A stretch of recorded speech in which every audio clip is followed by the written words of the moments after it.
Hi everyone, welcome to the Technical Foundation launch, the Microsoft Word edition. So again, hopefully you have the overview document.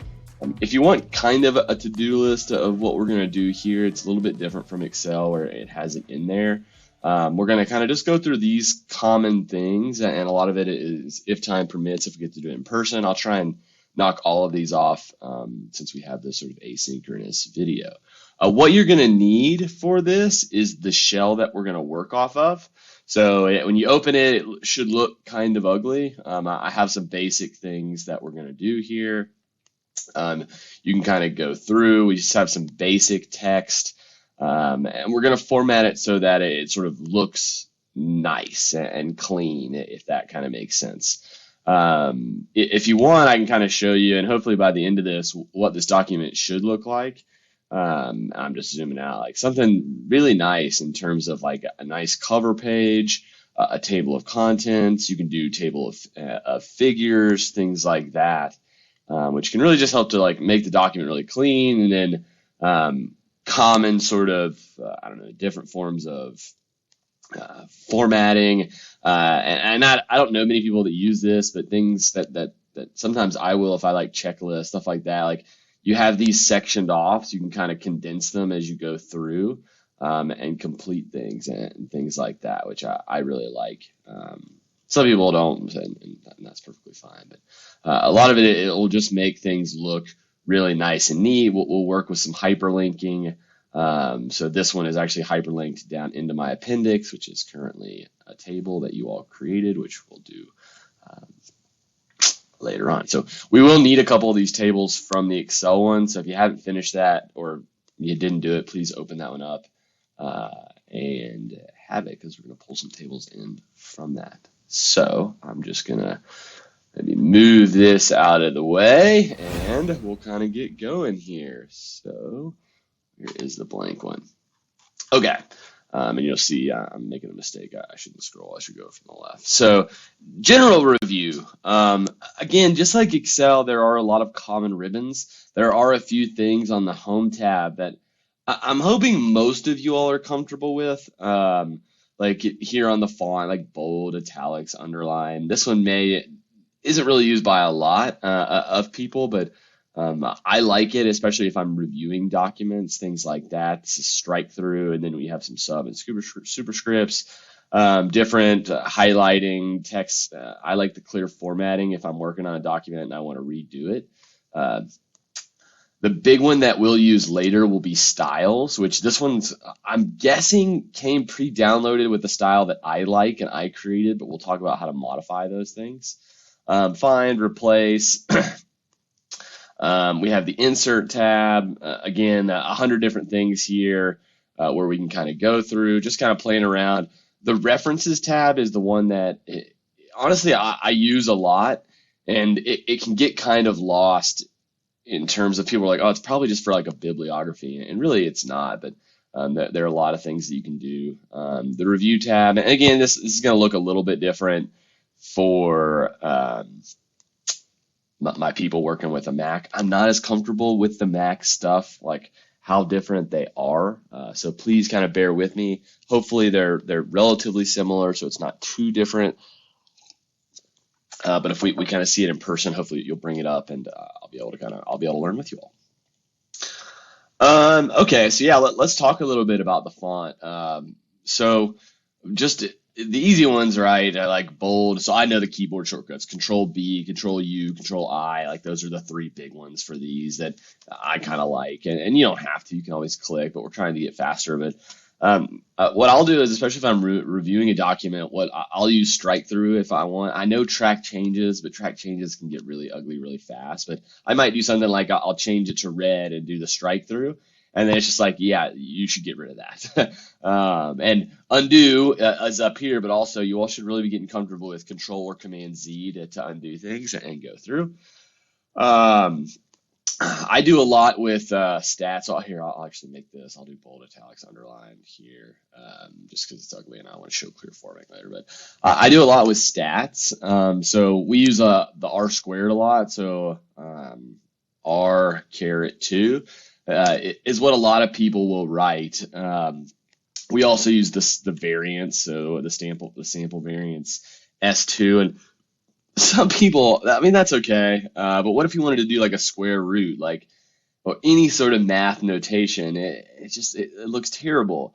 And so, and again, I'm thinking on the margin here. Like if you're thinking of those small things that would separate you from something else. If I honestly I saw this in a report, I would be like, well, they really haven't taken the time to make this look professional. But what you can do is, right, it is, and like up here in the font, that's what this X2, so here's the subscript, see the 2 down there in the bottom right, where this one's the top right. So you can click on that and hold and just type what you want, 2. And then you want to make sure you turn it off, and then you're back to normal. Because if not, you're going to do like R caret 2, and then you're going to keep typing. You're like, oh no, like it's all small and it's up there. So Control Z there. If you wanted a superscript kind of feature, so again, like I don't know, like X subscript I is something we use for like an individual observation. It's just the same thing I do here, and then I do I. And then I make sure I always click back off of it. And it auto capitalizes. You can just do Control or Command Z to undo that, which can be kind of frustrating, but it's perfectly fine. If you're ever working on a document that's just terrible and you want to clear all the formatting, so I have some formatting on here that I want to keep, but because I have it noted for what we want to do later. What you can do is you can either highlight, or just like in Excel, if you remember, how did you select everything in a document, or in there it was all data, just Control A and note that, or Command A, that highlights everything. I'm only going to do the first page, so I'm going to do something like this. You could do again, you can double click and it kind of takes everything back. You can actually note again your cursor. If you go all the way to the left, it should change. Right, so it's in this kind of spot on the ruler. But you can click and it'll take everything in that line. If you want multiple, hold Control or Command.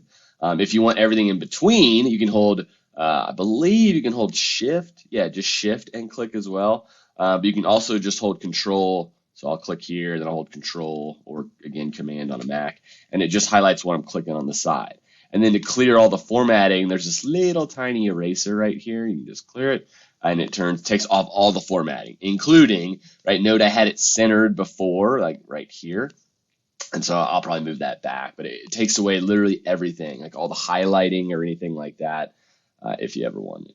It has common features. It has like fill and stuff like that. Again, it is meant to integrate a little bit with Excel, although it is kind of a pain. We'll come back to this paragraph and all the different kind of settings that we can go in it.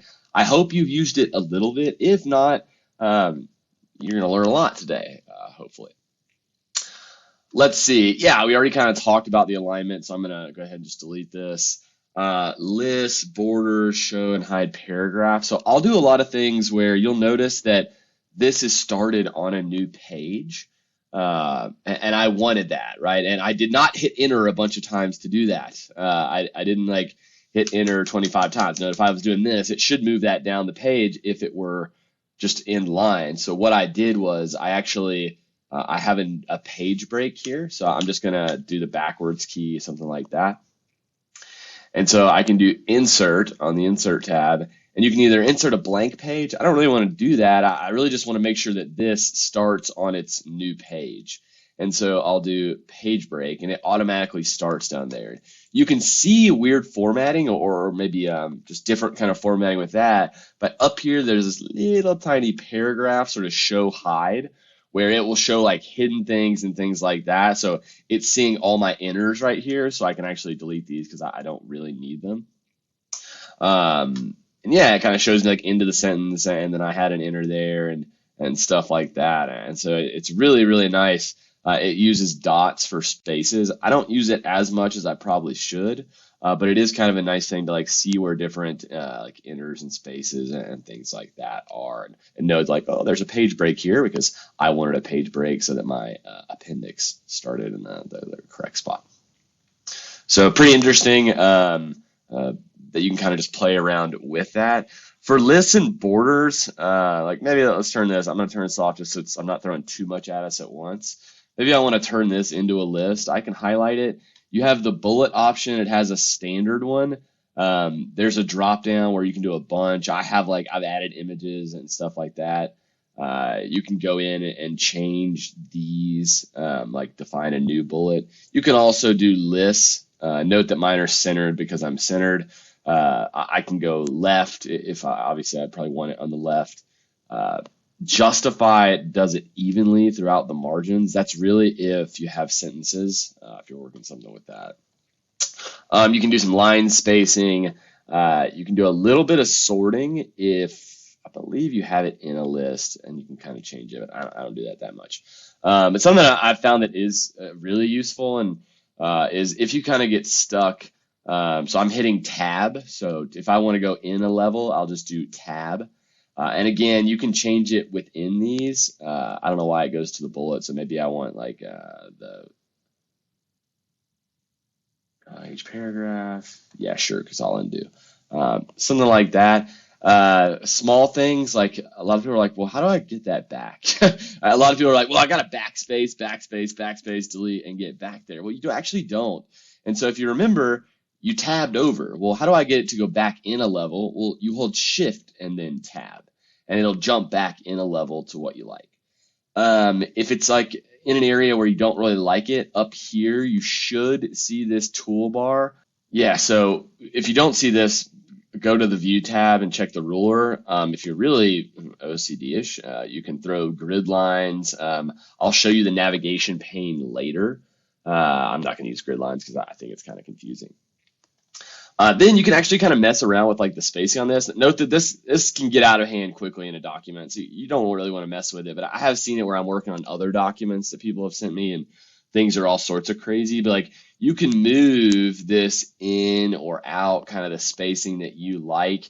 Try and avoid going outside the margins, just because it won't even let you go all the way to the right. Because if it prints, it might not work well. But I mean, you can do things where if for some reason you're like, I would really like the numbers to be really far over here, you can do that. I don't know why you'd ever want to do that, but you can. But do something like this. Maybe you want them a little bit tighter or something like that. Again, you can kind of play around with things like that. And you can do it within the list. So if I tabbed, it gets a little bit wider.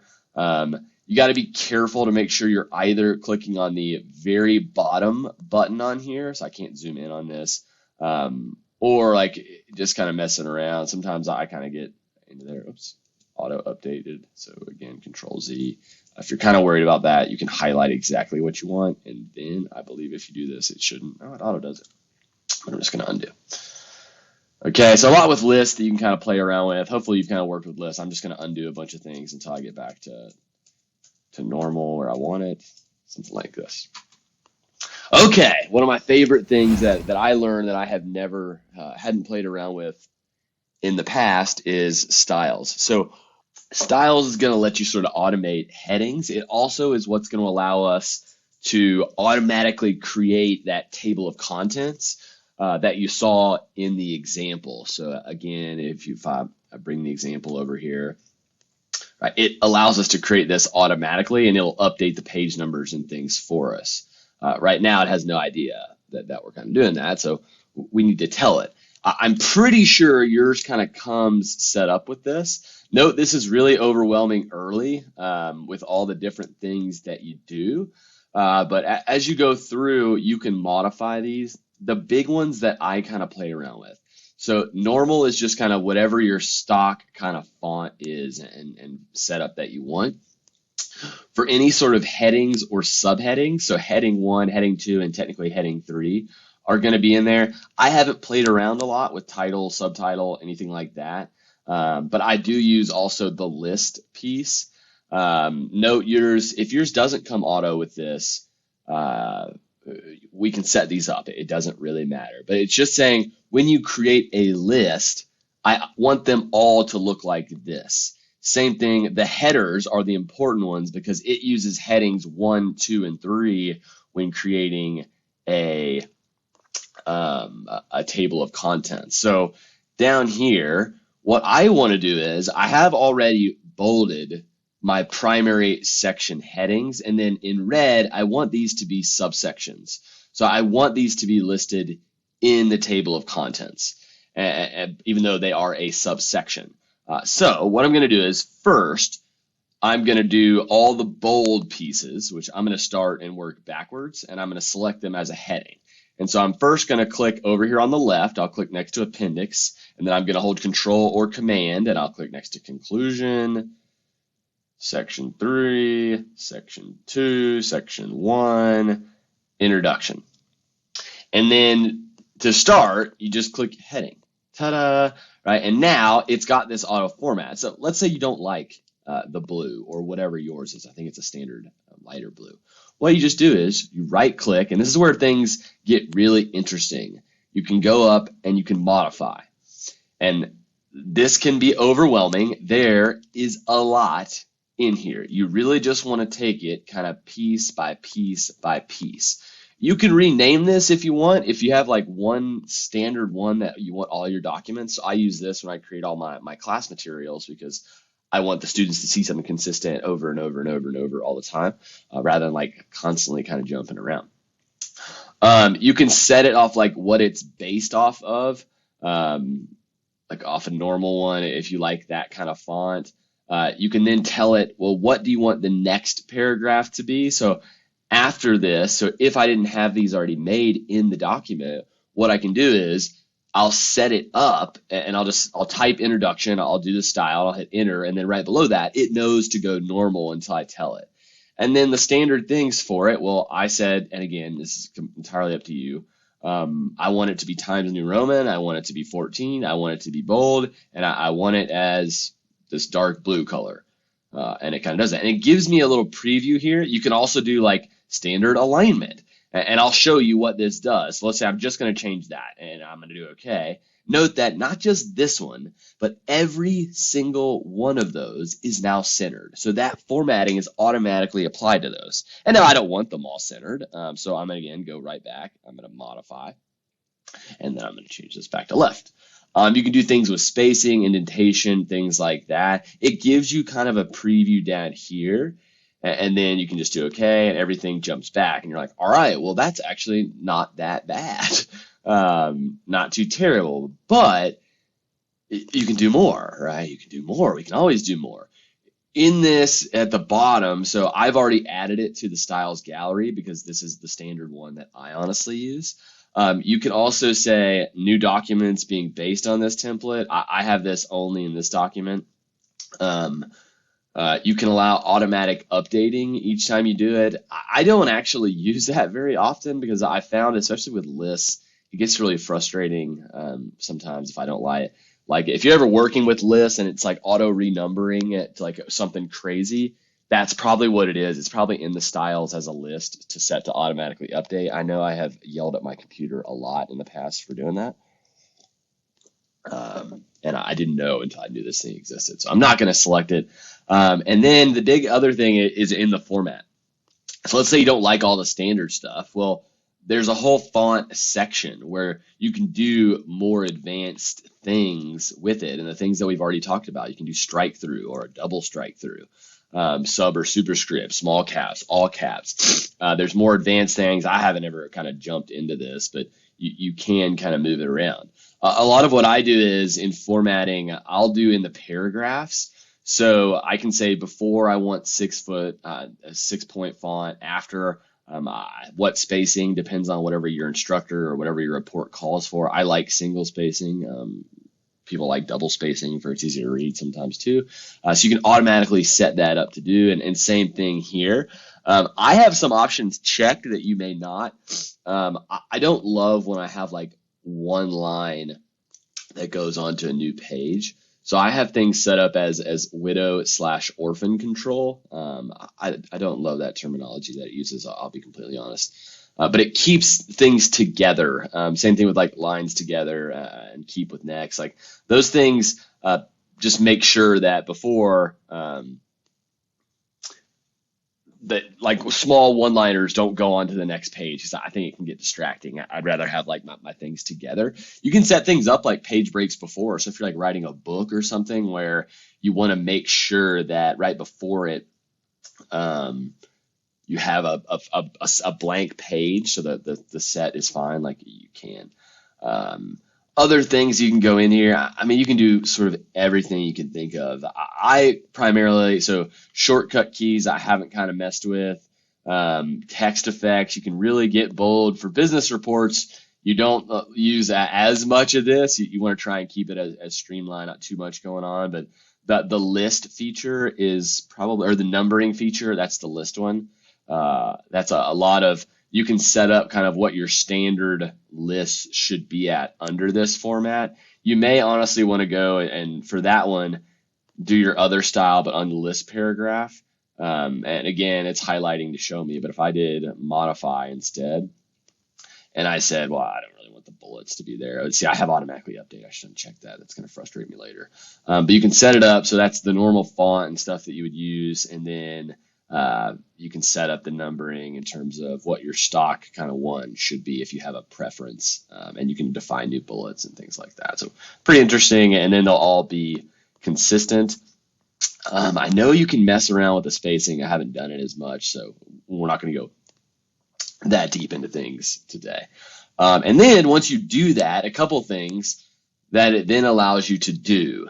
And I don't have the sheet on the sheet. I probably should, but on the View tab, now in the navigation pane, it actually now has my big sections where I could go through and just click through, and it takes me automatically through there. And you can see the pages feature. You can search within the document. I like the headings and the pages one the most. And same thing if you use heading 2. So I missed that. Let's go back. So for my 2 red ones, I want to make these subsections. So heading 2. So I'll do this, and then I'll hold Control, and I'll click here. I'll do Home, and then I'll just say, give me heading 2. And it should be red. And again, you can do like indenting if you want. You have to then tell like this paragraph later that you want to indent it, which is fine if you want to kind of, you do have to spend some time. So the first time you do it, this does take a while. But after you do it, it gets a lot easier. And modify, so I like time serum. So this is if you want to kind of modify anything that you really want. And then, so in the View tab navigation pane, those subsections also show up, those heading 2s. I haven't gone into heading 3 in a while. I don't remember if heading 3s kind of show up. It's kind of okay, so we'll come back to how again later that's useful. What we want to do is so also talk about the headers and footers. So I don't mess around a lot with the headers unless I'm like putting an image or something up here, but you can if you double click. So I'm going to click off. So if I go up in here and I make sure I can see over here, there's this black bar, but I go. You can change the headers. Most of the time you don't want to mess around with it, but you can type things up in here. Like this may be like, I don't know, Gray Hunter project or something like that.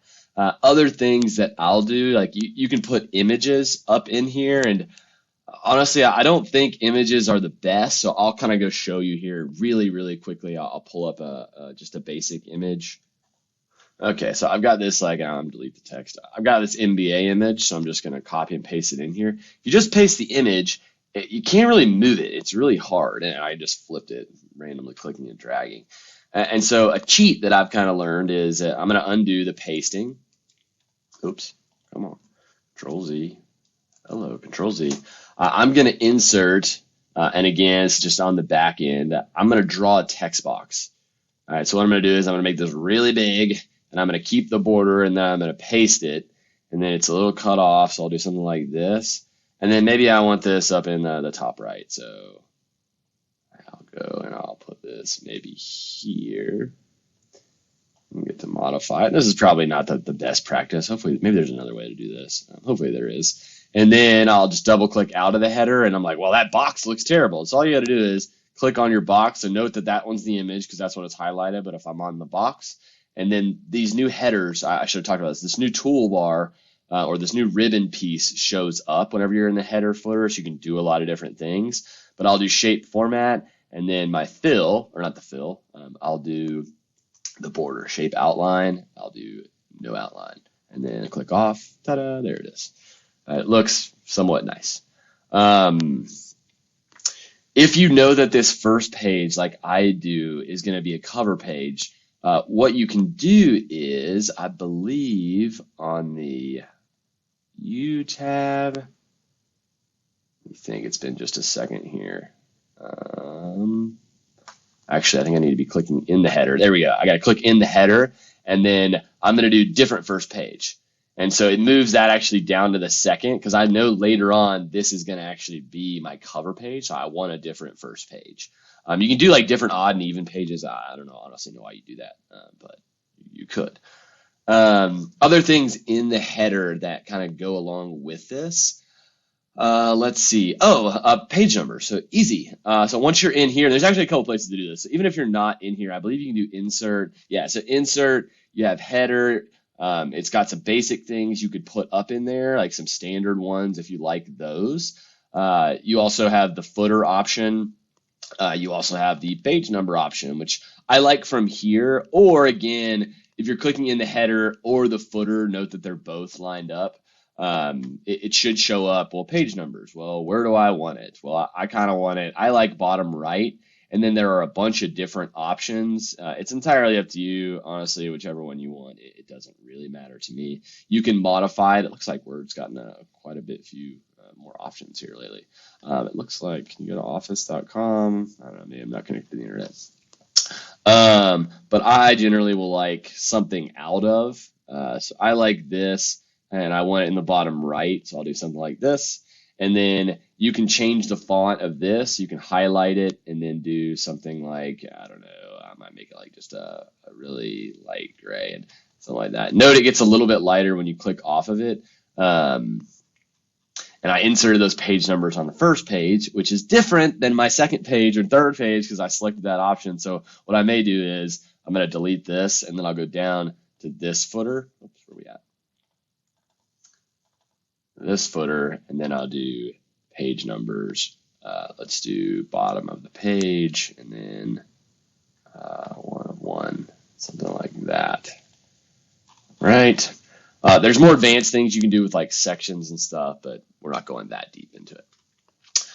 Okay, let's go to the references tab. So this is where we can do the cover page, which I'm hoping most people have done this. So if I go to references, over on the far left, I have table of contents. But before I want to do that, I want to do a cover page. And so where are you that I want to? I think I want to actually insert. Yeah, okay. So the insert tab, and then I'll do cover page. And it's relatively easy. You can just click on it, and then you got a ton of different options. It has some standard ones. There are some other cover pages. It's up to you. If you want to make your own, honestly, what I see a lot of people do, if they just want a professional one, they can like add images that they like. Just go to the line below it and then do insert page break, and then this will be your cover page. You can make a manual one if you want. If you want to go with a stock one, and we're not going to spend much time here, but I'm going to use this one here. You can always delete this and replace it with a different image. You can play around and note that like this is set up as a table, but each little piece you can click on and there should be a new tab where, oh, like how do you want to do this? Well, maybe I don't like that color. Maybe again I like the Eller blue. Like I'll do something like that and something like this. And again, it can be kind of tedious. It's entirely up to you. It has things that are nice like the author, the date, the simple title. So if I'm just undoing stuff like that. And that Tech Foundations, I guess maybe that was standard in this document. You may have to create that on your own. So I'm going to do Control Y to redo. Oh, there we go. Or you can do the redo, and I'll leave that as my cover page. The big one that I really like is, so we've done this. Let's insert a cover page or insert a table of contents. And we've already done the page number, so it's really easy. So all you have to do is you'll go to the references tab, and then because we've used styles and it knows, you just click, and then you have a couple different options. I'm waiting for them to kind of do better ones or nicer ones, but you can make a custom one. Looks like I might, it's reading like I have one in there. Oh, no, sorry. But like you can kind of select whichever one you want. I like it to say table of contents, and it shows you here like headings 1, center is on the left, and it's going to kind of push out the headings 2, hit push out headings 3. So you can click here and ta-da, it's automatically got the page numbers and everything on here. I think it does do a stock set of colors for this, so I always have to kind of go through and I match it, and I'm just clicking on things. I shouldn't do that. Here, bold, oh, sorry, bold, something like that. And, there may be, yeah, the table of contents style. I should have known this. So I'll change that to blue, and I want this to be matching, so I'll do Times New Roman, then do OK. Boom, it's consistent. Later on, if we want, and to update this, there's a couple options. The big one that I do is I just click on it, and I'll do update, and then you could do page numbers, but I always do the entire table. That way, if I were to change a section or anything goes on to the next page, it automatically picks that up. Yeah, and so that's automatically going to do that. I always do the table of contents last, to be completely honest, just because it keeps me from like having things move around without being too crazy. I probably, now that I'm recording this, I probably won't get to this in, let me see here, the live version of this, but in this pre-recording, same thing, like you can do citations and like bibliographies in the same way. So please don't ever like map out or manually do a bibliography in here. All you have to do is add a source, and then you can tell it the format, and then same thing, it'll do the bibliography for you in the same kind of way. If you're someone that likes or works with footnotes or end notes a lot, they're relatively easy too. Like right here in the references tab, you just do this and then note that it's got a little 1, and it's like, here is a footnote. Right here is a footnote. And again, it will automatically do those things, and it's really nice. And I'll be honest, I wonder if there's a style for footnotes. I don't think there is.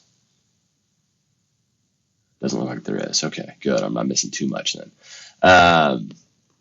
Yeah, and same thing, like you've got endnotes as well.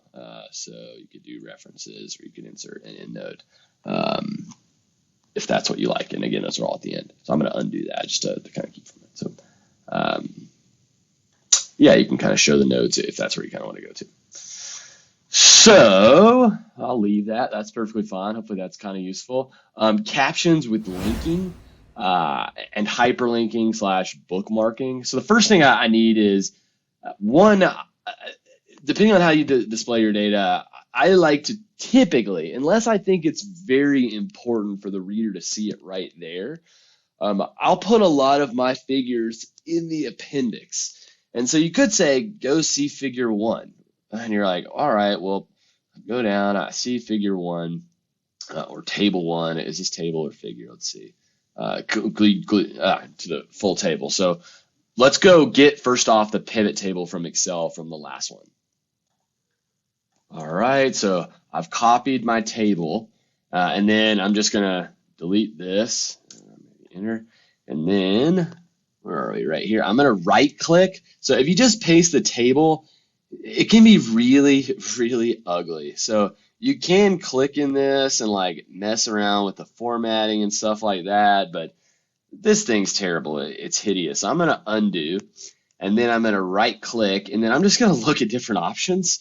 So again, kind of ugly. I actually like to bring it in as a picture just because it will always keep it on one page, which I think this looks exactly how I saw it in Excel. So it looks a lot nicer. And so it just looks a little bit cleaner, and you don't have to do that. If there are like tables that you want to kind of format, you can, especially if they're smaller and things like that.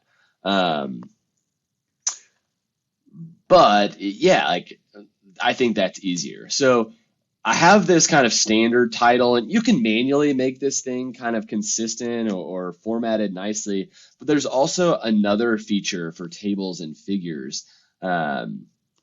If you kind of go through here, so it takes a little bit of time, and I honestly forget this one all the time. I have to think about it, or I Google it. But if I do insert, I'm on the references tab again, but I insert a caption. Right, so it's right here, insert a caption, and then it gives you options like, well, is it a table? Is it a figure? And it'll update things. I've already typed it out, so it already knows, so I highlighted it. If not, if I hadn't, you can just type in the title and then do OK. And then it's a nice, consistent format. And then you don't have to like remember, well, did I bold and italicize the other one or anything like that? And I honestly am not sure if there's a caption style heading? Yeah, there is. Look at that. So we can modify this. Maybe I don't like it as 10. Maybe I like it as 12. Um, and note that it looks like it's got a space between that and the next paragraph. I can check by going to Format Paragraph and then Indents. And it does have 12. Let's do it. Let's do it smaller. Let's do it 6. Single. We'll do okay. And now they'll all be the same. And the reason I like captions is I believe they're set up to be hyperlinked. So you could say go see figure 1 or the full table, but people are lazy, and myself included, right? Like I don't, if I have to scroll down and scroll back up, I'm probably not going to after the first or maybe second or third one. And so let's make life easier. And hopefully you've used hyperlinking. If not, you can also use this to like link to outside websites. It's really easy, but just highlight whatever you want to link, and then you're going to right click, and then this should have this option that says link. So just click on it. If it was a web address, you could just paste it in here. You could also do an email address. I do that on my resume and things like that, or CV. But there's also this other one where it's places in the document. And it's always going to have all of the headers that we have, and also then bookmarks. So this is the one that we're going to have to leverage to go see our figures. I thought it might have it in there, but it doesn't. So what we're going to do is I need to bookmark that figure. So I'm going to close. I'm going to go back. I'm going to go to figure 1. I'm just going to highlight this. And same thing. It's on the references tab, I believe. Let me double check here. Actually, it's not. Maybe it's insert. Yes, insert, bookmark. So you're just going to click bookmark. Note that you can't use spaces here. So I'm going to just do something like figure or let's say I'll do table. Let's do table _1. And I'm just going to add. And now it's going to look like nothing happened, but I know that that is now bookmarked. So I'll go up again here to click here to view full table. You can highlight, right click, link, and then I'll go to place in the document. And now under my bookmarks, I have table 1. So I'll do okay. And then as I hover over it, like it says, control click. If it's a PDF, you'll just highlight. So I'll do control click, and it takes me down to the table automatically, which is great. I also, and this is personal preference for me, I'd really like it if you put me back up to where I was supposed to go. Like, so I don't want to have to like do that and then go look for where I'm supposed to be. And so for all my figures, what you'll see is at the very bottom, I'll have something like click here to return to the related section, just to again make it as easy as possible. So what I have to first do is I need to bookmark where I need to go back. And so I'm just gonna highlight right here. You could highlight somewhere up here in the section, but it doesn't really matter. And then insert bookmark, and then I'll do table 1 return, right? Just because I think that one makes the most sense. And then I'll do add. I'll just hit enter. And so then I'll go back down to the bottom of my figure. I will click here. I'll right click, and then I'll do link, and then table 1 return, hit OK. And that way the user can then just click on that and go right back to the related section, which it is so appreciated for people that are reading, especially if they're longer documents. So you can go through and do that with the figures and things like that. Same thing with a caption. So again, references, insert caption, and this is a figure and it realized that, so you can just do OK. I haven't done it with the style, so here, let me just click here, and then I'll do home.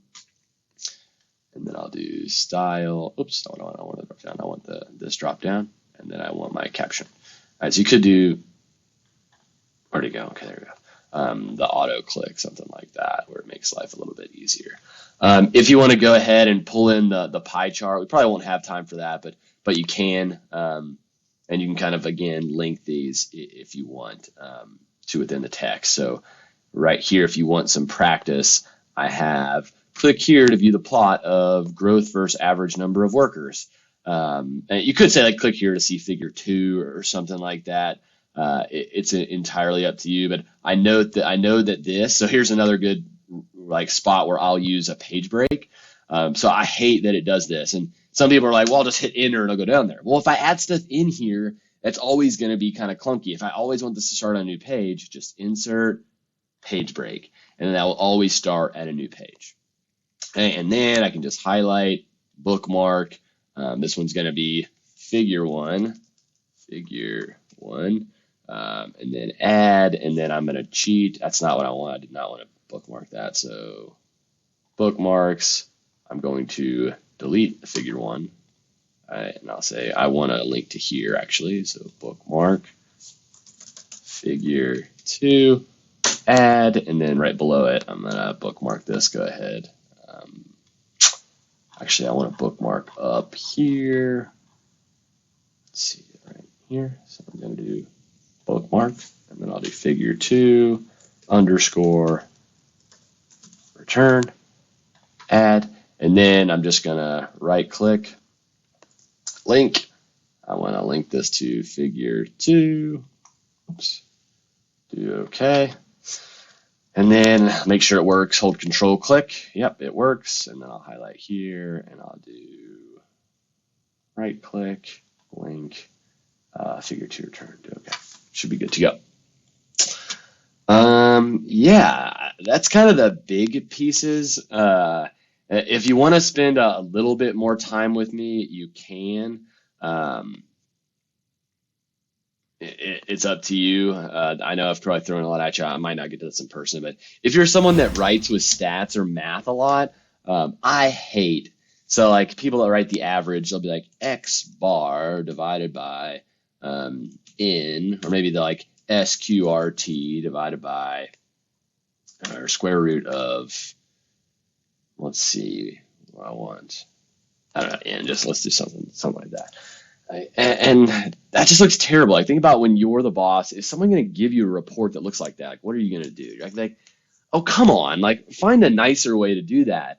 And the easy way to do that, or if you want to write a bunch of Greek symbols, is if you go to the insert tab over on the far right, you should see the symbols. It's got the common ones, and then it's got an option for about 1 million others. I know that this looks very different on some Macs versus PCs. I think you can search in some of the Macs and the PCs. But they're typically all in there. If there's a symbol that you want, it's typically in there. The one that I use a lot is the equation editor. So I like, again, kind of like Excel, if you hover over it, will give me the keyboard shortcut. So Alt equals, like I could do Alt equals, and it starts a new equation. If you know you want to put something in the equation, you can just highlight it, Alt equals. I'm going to undo, but because I don't want it to look like that. So I would do something like insert an equation, and then again, a new toolbar appears. Please note when you're first working with this, very, very clunky. It does take a lot of time to kind of get you, not being a lot of time, but you just have to be careful. So maybe I'll write the symbol for like sample average along with the formula. So I know that that symbol is X bar. You have a bunch of these options. I, again, have used this a lot, so I know it's under accent. So I'll do accent. And then it has like, oh, there's a caret on top of things. Which one do I want? I want this one. And so it gives me a little box. Using the arrow keys is really going to be your best friend to get in and out of like where you are in this thing. And then to get out of the equation editor, so note that you can kind of see it. But if you go over, and now I'm no longer in it, but I'm in it. I'm in the box. I'm going to type X, and then I'm going to use the arrow key, and then I'll use equals. And then I want a fraction, and so I need to go back to the equation. It has a lot of these things for us. You typically have to think about what you want to do and what you want to look at, and then like get it set up and then start typing. I think that makes life a lot easier. So I'll do fraction. I'll do something like this. And then I know that it's summed across whatever, how many observations I have for X. And so it has the symbol for like large operators in math. And so again, you have a bunch of these common ones that you're going to kind of use, which is really nice. The most complicated would be something like this. I would do here, and then I'm clicking in the boxes. I'm using my arrow key. So I'm going to start with the first observation, I equals 1. And I'm going to do this up to however many observations I have is in. And then over here, right, I know that it should be, and maybe I'll zoom in. I need to subscript X, subscript I. So for each observation of X. So what I'm going to do is script, and then I'm going to do the subscript, and then I'm going to type X subscript I, and then here divide by N. And that just looks a lot cleaner. Note that it's always set to be centered. You can change this to be left, centered, right. You can kind of move it around. You have some other options if you click down and sort of how you want to set it up. Again, it does just take a little bit of time and practice getting used to. If you're in my stats class, we'll use it a lot just because I think that looks a lot cleaner than what I showed you before. It just looks much more professional. It's going to take you to really that kind of next level. It also has, like, if you're actually clicked in the equation, the most common symbols. So it's actually where I find a lot of the symbols that I use, like showing basic math or square roots. I don't love using the square root here because it doesn't like keep everything in there.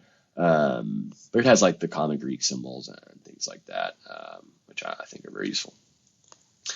I think we'll cut it off here. Hopefully this was useful. There is a lot to Word that, again, is kind of hidden, and I'm no master, I promise. The last thing, actually, like if you want to save it as a PDF, again, relatively easy. Most people print to a PDF, but that can really mess up the hyperlinking. So what you want to do is just go to Home, save as a PDF. Yes, I want to go ahead and save it, and then I'll keep it in the Downloads folder. And it does take a little bit of time as you go through. And it opened up on a different screen for me. Where are you? This one is what we just did. Why are you not? Oh, here we are. That's something like this. And you do want to double check, so we'll see. So sometimes mine doesn't work, but note now, like the hyperlinks are just kind of automatic that you go through. Sometimes it doesn't work and you have to kind of play around, but it's not a major deal. I promise I'm going to shut up. If you want to do, so you'll notice in the example that I showed you, like a table of figures and things like that on the document that we were working on earlier. Very, very easy. So let me zoom out here. Again, the zoom feature is either down here or I'm using the mouse ball. What you can do is, let me zoom in. Note that I'm also viewing on double page. You can always change this in terms of how you want to see it. So if you have like a huge screen, you can do up to like, I think 6 or something like that. But you can always force it just to be one page. It zooms out a pretty decent amount. So I'm going to zoom in. But same thing on the references tab. Like you can insert a table of figures and same thing, like it'll do the figures that you have and do okay. And you have to kind of get creative with, and it has like the page numbers and things like that. You do have to get creative if you don't want figures, if you want the tables. So then like your tables and then do okay. And it'll do both those for you. You have to kind of auto set it up in terms of how you want it. You could have it as like a subsection or something like that, a subheading, and it would do that as well. So lots of ways to do it, like all products that we're going to use. I hope this was useful. Please play around, and let me know if you have any questions.